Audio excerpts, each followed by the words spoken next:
Nu face Inca. E bine? E bine, nu știu nici că n-aș vrea să iau nicio răceală, nimic, dar copii să... Mai există sănăcă, nu știu chiar bine, că mă simt răzgărit. Ai mănâncă noapte? Ai mănâncă E noapte? obișnuit, da, eu cred că ai probleme. Mănâncă noapte, așa se trezește. Da, eu cred că ai, o mai doare cu ăsta, dar cred că din cauza aia doare. Are că una la chiar. Am întrebat, tu când mergi la școala? Martie? Ce e? Că în decembrie. Decembrie, 28 decembrie. Martie, 2 ani de fapt, sunt ani și 10 ani. Da, știu că așa am continuat. Da, intru eu două. Stau eu două. Dar pe tot ea doarme cu copilul. Păi probabil, să fie ruptă. Te trezi de trezești că la 3 zile să mânce, dimineața la 6 pe la școală. Cred că se mai dormea dimineața pe la 7 până la 9 și era Rămâne 2 și cât de cât, te liniștești. Dar nu, dimineața se mai liniștește copilul.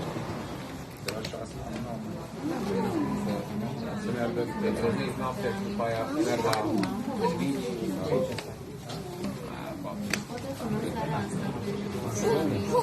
Să vedem, nu schimb un pic cu mine.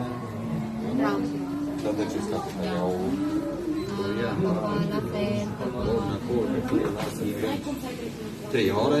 Da. 3 ore? Poate să uite așa nu lasă de loc.